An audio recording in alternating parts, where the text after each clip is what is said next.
రంగారెడ్డి జిల్లా ఇబ్రహీంపట్నంలో 37 కోట్ల 50 లక్షలతో 100 పడకల ఆసుపత్రికి ఎమ్మెల్యే మల్రెడ్డి రంగారెడ్డి భూమి పూజ చేశారు. మొదటి బ్లాక్ పనులను 6 నెలల్లో పూర్తి చేస్తానని మల్రెడ్డి హామీ ఇచ్చారు. రూపాయి ఖర్చు లేకుండా పేదలకు నాణ్యమైన వైద్యాన్ని అందుబాటులోకి తెచ్చేందుకు కృషి చేస్తామన్నారు. గత 4 శతాబ్దాలుగా కనీస వసతులు లేక ఆసుపత్రి పశువుల వైద్యశాల కంటే హీనంగా మారిందని ఎమ్మెల్యే ఆందోళన వ్యక్తం చేశారు.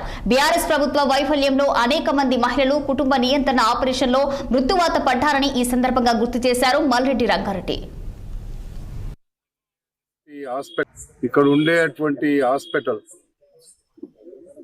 ఇబ్రహీంపట్నానికి సంబంధించి ఒక ఏరియా హాస్పిటల్ గా ఉన్నటువంటి హాస్పిటల్లో ఏ వసతులు లేకుండా కనీసం డెడ్ బాడీలను కూడా చెట్ల కింద వేసే విధంగా గతంలో ఇక్కడ 20 మంది పేషెంట్స్ అంటే కుటుంబ నియంత్రణ ఆపరేషన్లు చేసుకుంటే కింద పడుకోబెట్టి చేస్తే ఆ రోజు మా ప్రభుత్వం రాకముందు నేను ఇక్కడ వచ్చి కూర్చొని రోడ్ల మీద కూర్చోవాల్సినటువంటి అవసరం వచ్చింది.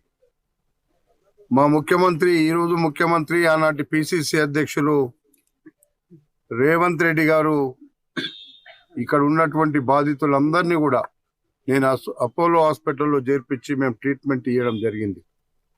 అధికారంలో లేకున్నా పేరు అయిన వెంటనే మా ప్రభుత్వం రాగానే ఇబ్రహీంపట్నం హాస్పిటల్ను పూర్తిగా కంప్లీట్గా తీసేసి కొత్త హాస్పిటల్ కడితే తప్ప మనుషుల హాస్పిటల్గా మారదు. అందుకే నేను ఇది పశువుల హాస్పిటల్ కంటే అధ్వాన్నంగా తయారైనటువంటి ఈ హాస్పిటల్ను ఈ ప్రాంతంలో ప్రైవేటు హాస్పిటళ్లకు మిన్నగా అన్ని హంగులతోని ఈ హాస్పిటల్ నిర్మించబోతున్నాము.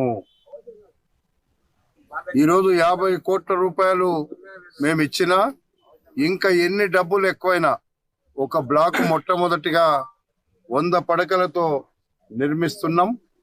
ఇంకొక బ్లాకును ఈరోజు సౌత్ పక్కలో నిర్మించాలని మాకు ఇంజనీర్లంతా నాకు ప్లానింగ్ ఇచ్చినారు.